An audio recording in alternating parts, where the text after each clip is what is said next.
It's very nice to have you visiting Stony Brook and to have an opportunity to talk to you about your father, your recollections of him and of his career. Your father was born in 1907, 1908? Yes, that's right. It was a classic Victorian-style family where the expectation was that things would be done properly and that there was quite a lot of control, I think, in the family. But the children were basically raised by nannies, and obviously his mother, my grandmother, who I knew well, was always there in the house, but the children were basically in the upstairs floor. Yes. How many brothers and sisters did he had? Two elder sisters, Winnie and Marion, an elder brother, who was number 3, and my father, very rapidly after that, was number 4. Yeah. He was only, I think, 11 months younger than his elder brother. And then he had a younger brother and a younger sister. So there were 6 of them altogether.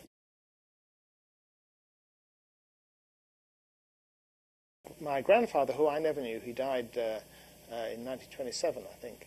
He was president of the Royal College of Surgeons of England. He was surgeon to the royal family.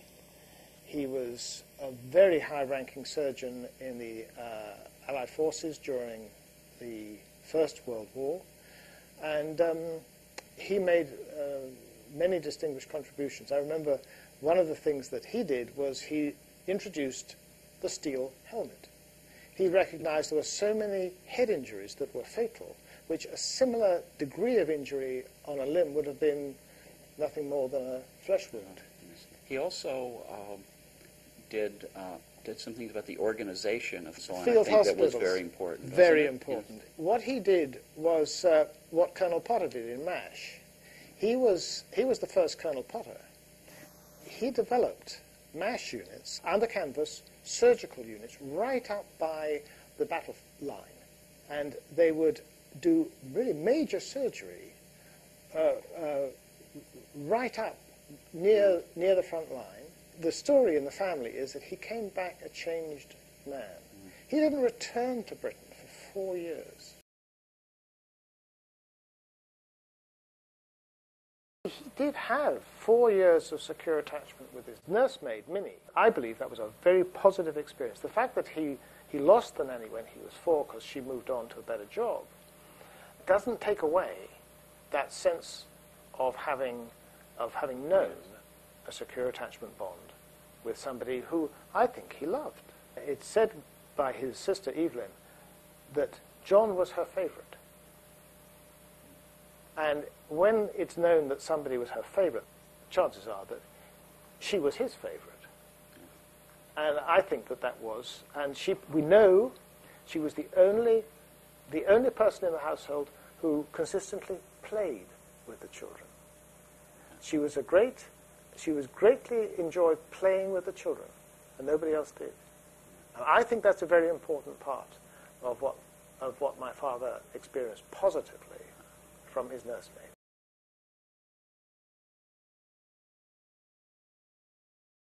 His siblings were his playmates for the most part? Yeah. Were there other children around? Well, particularly his elder brother, 11 months older, Tony.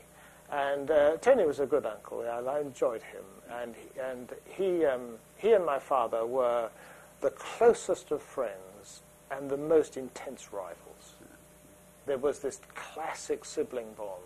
And they remained so all their life. And they phoned and they met and they holidayed and they had lots of things in common. And they were very like each other. They physically looked similar.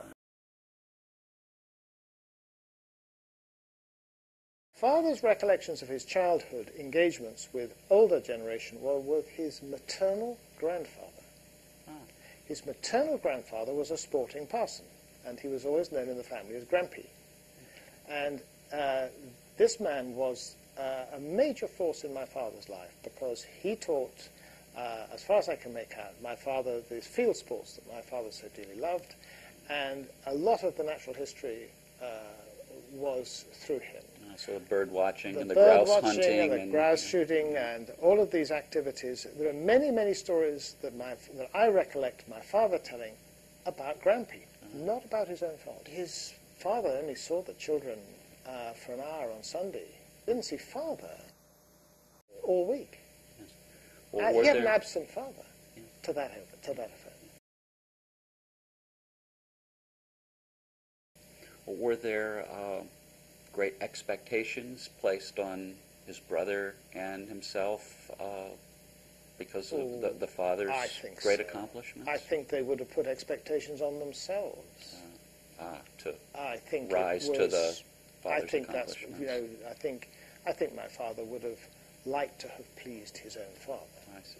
But I think that his father was rather remote. I mean, there's a nice record of old Sir Anthony being highly regarded with great affection by his professional colleagues.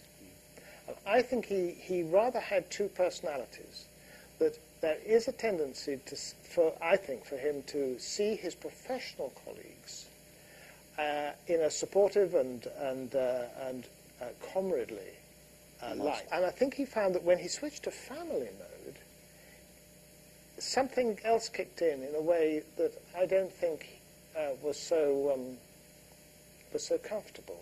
Interesting. Isn't it? And I think there's little elements of that about my father. I hear such warm comments. My father was a warm man. He was a nice man. He was a generous man. He was a good father, but he wasn't a cuddly father. Yes. His behaviour was entirely appropriate for professional colleagues, but it was a little bit British reserve at home. Yes.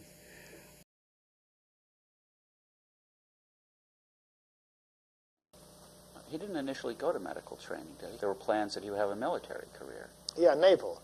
His schooling was at Dartmouth Naval College. And when he realized that that meant going to sea in ships that was going to be very structured, he saw it as very boring. No. And because you've got a subsidized place at school, at Dartmouth, you were expected to work to enter the Navy, and that's why they were paying your tuition fees. So his father had to buy him out. The way I describe his work is that he trained to become a medical doctor. He specialized and became a psychiatrist. Simultaneously, he trained and eventually qualified as a psychoanalyst. The war came along, you see. Yeah, it was disruptive. The war came along and it just cut swathes through.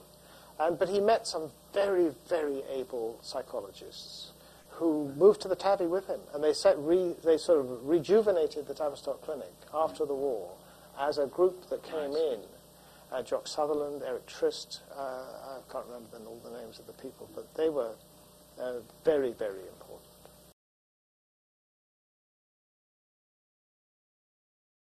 When he went to Cambridge, after a couple of years there, he took a year out. He went, and the origins of his work was that he went to work at a school for maladjusted children, which mostly meant maladjusted boys. Was it called Priory Gate? Priory Gate, quite right. When my father was at Priory Gate with these maladjusted boys, he came across a volunteer who had a boy in the school. And this chap, John Alford, said to my father, you know, there's something strange about these boys. They've all got some form of loss in their family. And I think what you should do is you should go back to medical school and finish your degree. He'd taken a year out, remember? He should study to become a psychoanalyst. And that's basically what my father did. Now, it may look as if my father spotted what it was that was going on, but it's actually quite, I mean, he told me that John Alford was the man who drew it to his attention, and that John Alford saw the significance of these broken home situations. And that usually meant death or divorce. And that was the basis on which 44 Juvenile Thieves was. You think this experience turned him toward children? Why did he go to work at Priory Gate? Yes. It's not the direction the father's successes would suggest. The father would have turned in his grave had he known that my father was going into anything to do with psychiatry, psychoanalysis. He was a surgeon, general surgeon. And the idea of messing with someone's mind, I think, would have been a complete anathema. And I think that in many ways my father was freed by the untimely death of my grandfather, who died of pneumonia, which he wouldn't have died of nowadays. He was a fit and healthy man. How old was your father at that time? Well, I think it was about 1928, so he'd have been about 21. Yes. So quite very young. early in his education. Well, his father was a very old man when he became a father. Oh, I see. Born in 1856, so that he was 50 by the time my father was born.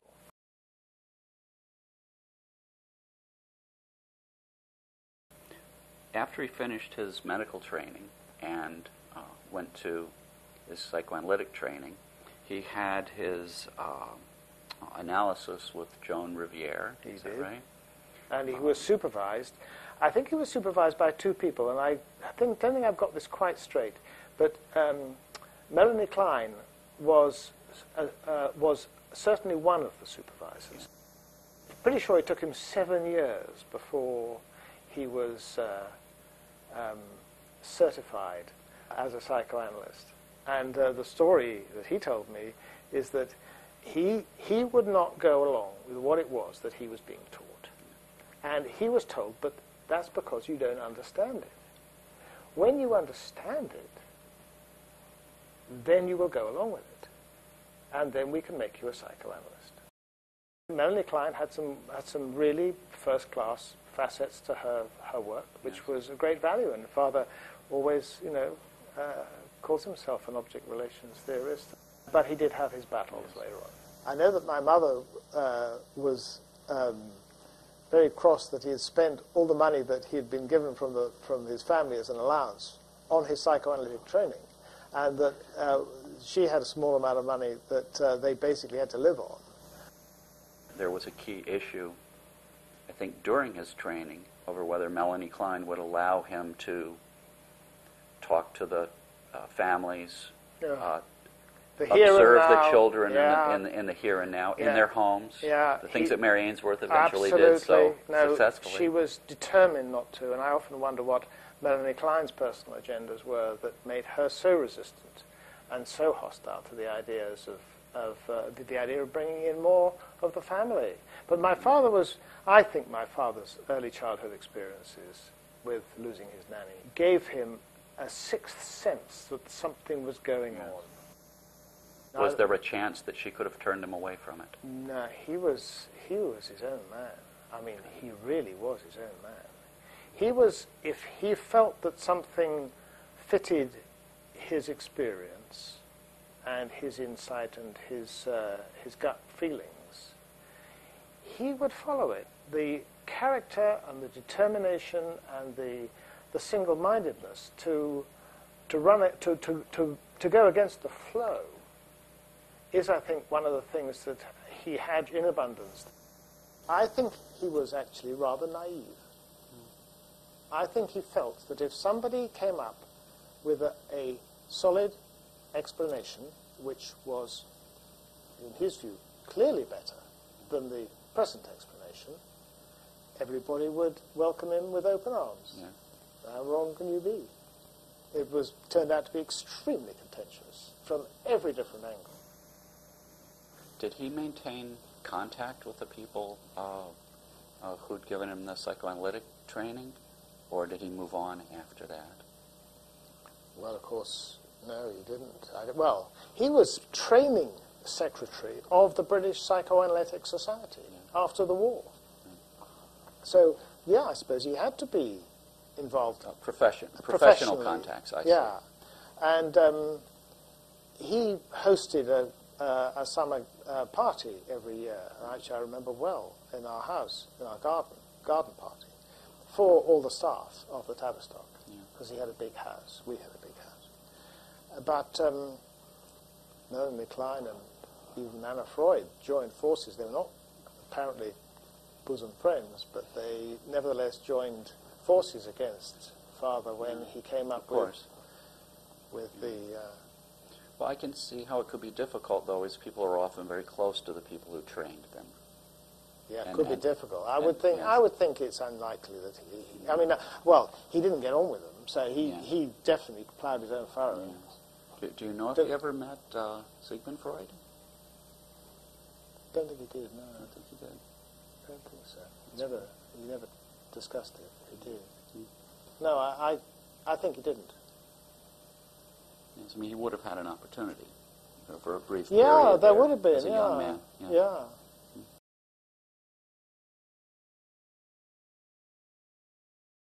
Your father seemed comfortable with philosophy of science, exploring into cognitive psychology. He obviously was interested in natural history. People would mention things like control systems, and he didn't avoid something new. It seemed like a wide range of exploration for someone whose training might have tended to narrow him and whose ability profile might have made him a little avoidant of new topics. He was somebody who was very, very methodical and thoughtful and open to a terrifically wide range of ideas. I mean, he really was, in many ways, the whole package.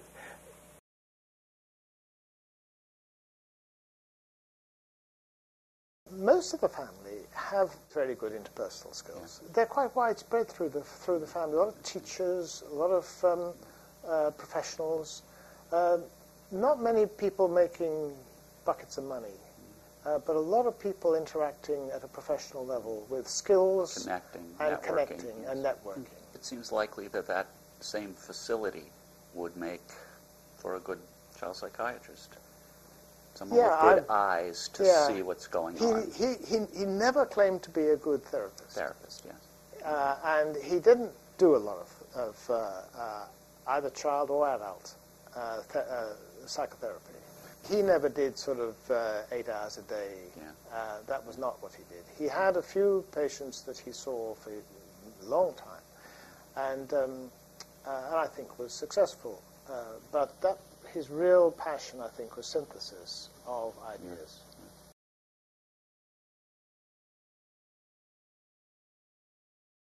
He wrote a book called Personal Aggression and War, and he wrote that with his best friend, Evan Durbin. And that took a lot of effort and research and work, and he dearly loved Evan, and it was a tragedy when he died after the war, and I knew Evan a bit, but I was young, and he felt that was probably the biggest loss that he mourned most, because he didn't have many intimate losses young. You know, no children died, no siblings died until ripe old ages, and he didn't have these big losses. I think he didn't grieve his father's death, and his mother died aged 90.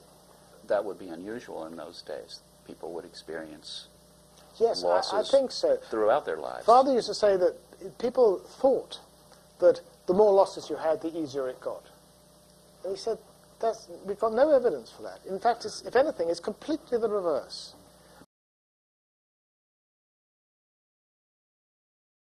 Let's turn a little bit to the part of his career when he began to work on his ideas about attachment. Do you know whether this came to him slowly, whether it was a product of just hard, continuous work, or was there sort of an aha moment that then took him away from everything else and absorbed him?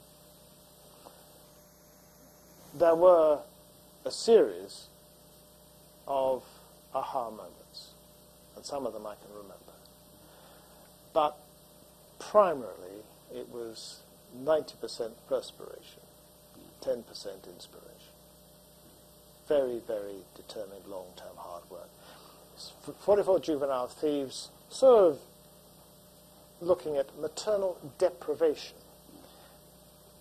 1951, World Health Organization, maternal care and mental health, made into the book Child Care and the Growth of Love.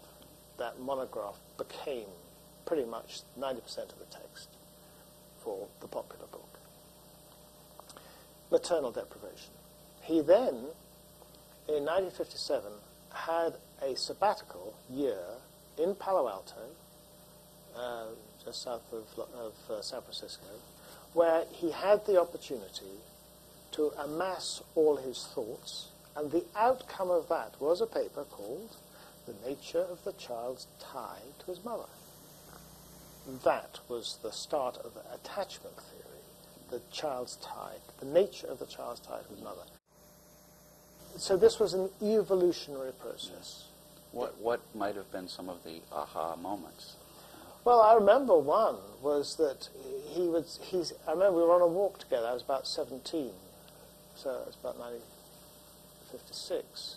He said, you know this business about the child feeling frantically upset if they can't find their mum, if they get lost, and how it's like the demons are after them.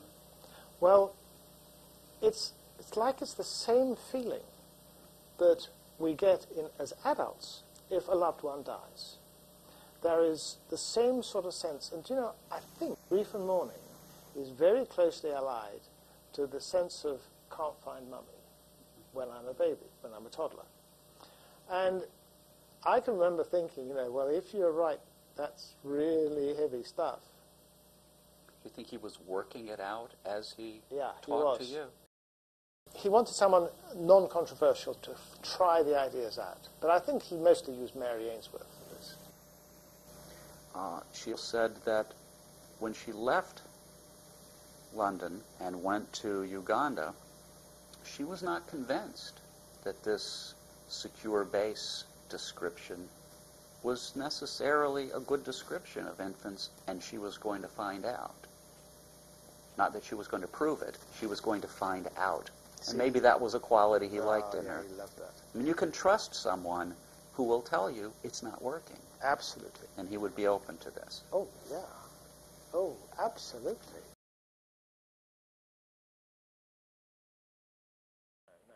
Now, I think Jimmy Robertson had a natural flair for this sort of thing, and my father was a skilled photographer.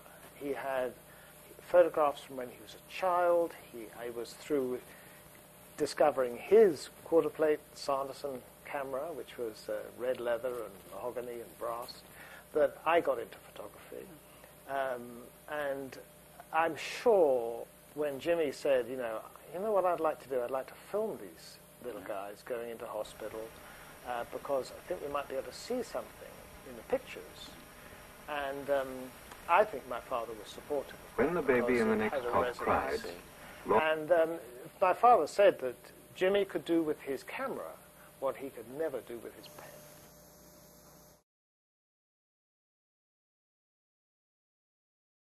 The 3 big volumes started with a paper that he was going to get published in one of the academic journals, which was sort of developing the nature of the child's time. And then he said, you know, this paper's got too long, and what I'm trying to arrange is that the journal does half of it in one issue, and then the next issue, 3 months later, they'll publish the second half.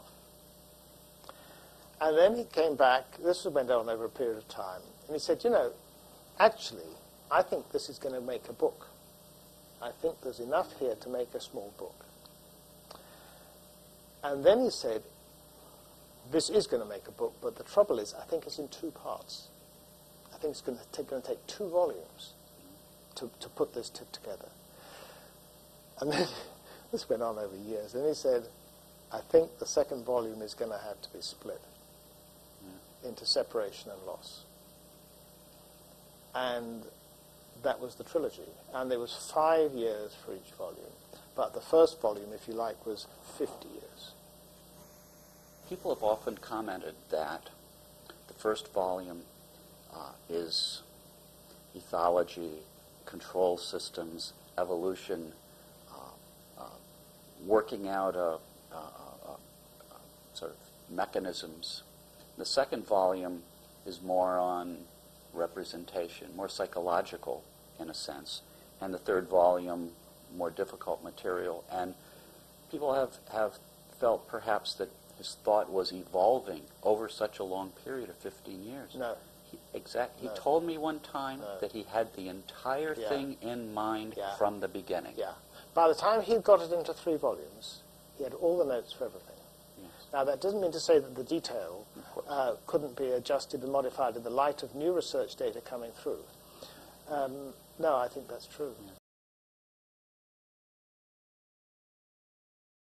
There's been controversy between people who think of the theory as a theory of dealing with emergencies and those who say that equal weight should be given to the support for exploration, preventing distress. He was very keen on that, using the secure base that the primary attachment figure or other attachment figures can provide, allowing the person, the child, the infant, the adult, to go out and explore new experiences. He always recognized as being, I suppose, the point of having a secure base. But he really kept everybody focused on the need to have a secure base from which to go out and explore. One of the controversies that's arisen in attachment theory and research recently has to do with the range of phenomena that attachment should bear on. Many people treat it as if it should be a theory of everything. He would have had a terrible problem with that. I'm confident of it. He really wanted this kept as a facet of our psychology. An important facet, but only a facet. And curiously, the facet does play into quite a lot of different fields and elements of our human psychology. But that it's getting a bit sexy, and people are strapping it on to whatever it is that they want to make look modern and up to date. And he would have been very upset about that, because as a good scientist, and he really, and he and Mary Ainsworth and Mary Main and you guys all have tried to hold this thing on message as a science. And that's been the power of attachment theory in the field.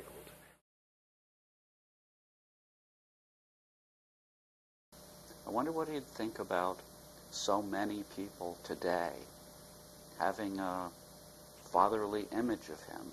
He was the source of their careers. He would be anxious Really? that this is getting too much of a worship. He would worry. He didn't like. The reason that he specifically set out to develop this as an attachment theory, not Bowlby's thoughts, the thoughts of Chairman Bowlby.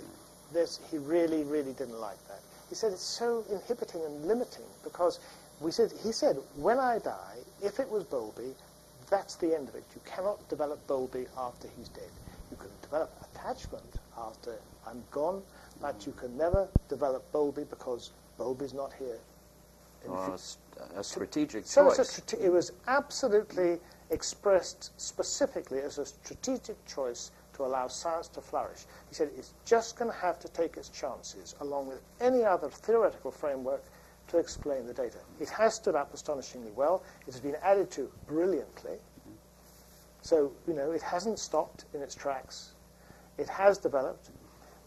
It is truly amazing how accurate many of his predictions turn out to be. But he was very careful to make sure that what was a theoretical guess was not portrayed as fact. And that is something else which I think really we have to keep a tight grip on. Richard, thank you. It's a pleasure.